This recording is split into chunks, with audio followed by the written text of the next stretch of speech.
Morning, folks. Ariel over here at Nyth. We're right outside my door. You can see the moose tracks. We have seen one to 8 different moose every day pretty much now for weeks, but that lady decided she'd like to sleep behind the van this morning. She seems pretty chill over there. Burley's inside. Just gonna keep him in there for a moment since she is basically right outside the door. That's her, that's the van, and here's the house. Beautiful sunshiny cold morning. It was minus 15 this morning, I believe, and bright and sunny. That's what's outside our house this morning. Well, the sunshine didn't last long. It has been snowing heavily again, but the moose are still around. Here's one that was just munching on some willow twigs, which is a high proportion of what moose eat all winter long, and it was so pretty to watch her through the thickly falling snow. I just thought I'd record it a bit. I realized after my last video of all the different moose around our house that a lot of people have a lot of questions about moose, and that's quite understandable because I realize most people don't live where moose live, and I'm sure I would have a million questions about things if I suddenly ended up in, I don't know, Africa, because I don't know what zebras do on a regular basis and so on. Anyway, moose are ungulates. They're in the same family as other things with split hooves like deer and elk and so on, and they are one of the biggest ones. The very large moose can end up being up to 2,000 pounds. They have very tall legs, tall like you could drive a car under their stomach sometimes. And they do subsist in the winter, especially mostly on twigs and brush. They basically eat the same thing in the summer, just those twigs will have leaves on them as well. Anyway, I got lots of interesting comments from people. Several said, oh, the moose must be around your house because they feel safe, or they want to play with Burley, or they like you, or something like that. So moose, being very large, have very few predators. If they are killed, it is usually either by a wolf pack. I don't think an adult grizzly could kill a moose. At least that would be very difficult. I've never heard of one trying to take down a moose. But a wolf pack can and will. Or ticks, actually, which is the far other end of the spectrum. They will get loaded up with ticks through the winter, and as they mature in the spring, they can literally bleed a moose to death by sucking more blood than the moose has in its entire body. That is a fairly big killer if the winters are not cold and snowy enough to prevent the tick infestation from getting so thick. There's a specific moose tick that really likes them. Otherwise, they don't really have many natural predators. Of course, they can be killed by people, often by vehicles on roads, because they do frequent roads, but they, there is a hunting season here. I get asked about that as well. It's pretty limited. You have to put in for a lottery tag. You may or may not get your name drawn, and you can only get a tag, I think, once a decade, even if your name is drawn. So there's not a lot of hunting, which is probably a good thing because the other death causes seem to be reducing our moose population here to a point that some people say is already below being sustainable. Despite how many you can see around my house in the whole area, there's really not a whole lot left.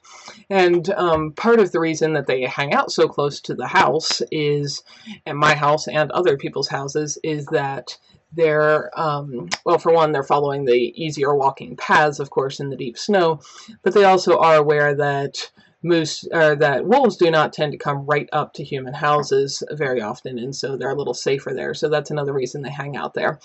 They are not friendly playmates for Burley. As I've talked about in a few videos, moose kill dogs. With wolves being a natural predator, they have a pretty natural hatred for canine things, and wolves do kill dogs every year, so they will not be playmates for Burley.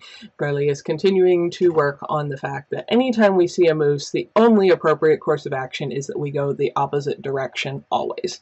And he's been doing really good at that.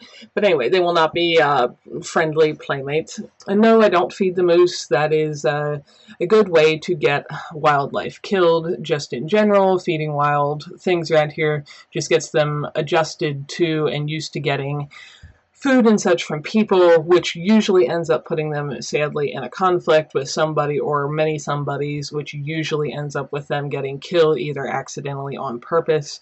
So no, I do not feed them. And let's see.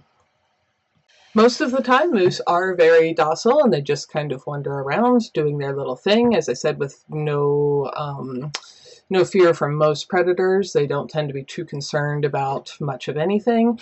But if they do get riled up, which is not always something that you know when it's going to happen, they can run faster than a racehorse for a good long period of time, not just for 5 seconds. They can swim faster than Michael Phelps for miles. So you do not want to be in a position of ending up outrunning or outswimming a angry moose.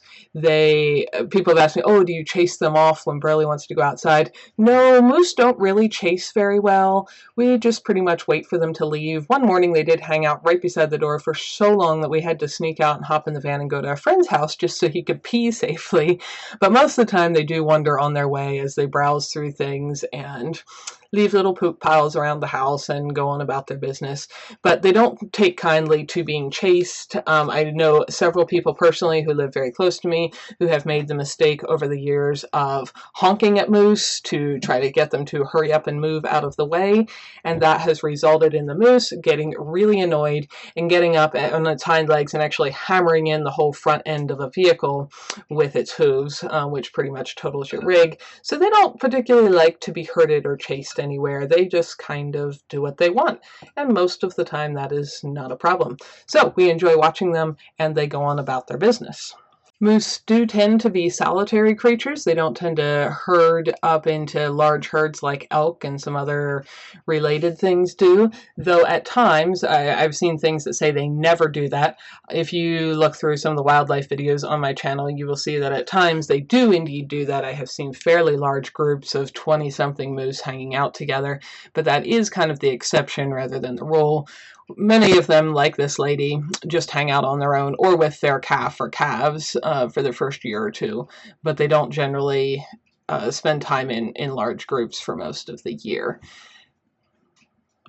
All of the males do grow antlers every year, like most other antlered things, again, like deer and elk, and then they shed them every fall. Moose are actually one of the first creatures who shed theirs. They tend to fall off a little earlier than the deer and the elk, possibly because they're so much larger and heavier, they just kind of break off as they loosen quicker, but they will grow a new set every year. This particular moose you're looking at is a female, though none of the moose have antlers on at the moment because the new boys are just starting to get their new little buds of a new antler pushing through, and their old ones fell off back in December into January. So none of the moose have antlers at the moment, but this one is a girl. Even when the boys have antlers that have fallen off, if you can get a close-up look at the side of their head, you can kind of see the little round spot above their eyes where the antlers were attached. So as long as you get a look at their head, you can tell if it's a male or female even when they do not have antlers in the middle of winter. Anyway, hopefully that answers a few of the many, many questions I got about moose, and hopefully you enjoyed watching this little lady, or big lady, through this rather heavy snowstorm, and hopefully you enjoy watching your wildlife as much as we do ours. Hi folks, Ariel over here. Thanks for spending some of your valuable time watching these videos. Hopefully you found something beautiful, educational, interesting, peaceful, relaxing, or useful while you were here. If so, find more videos here, subscribe so you don't miss any updates, and if you like what you found here, feel free to like and share away so that others can benefit as well. You all have a wonderful day.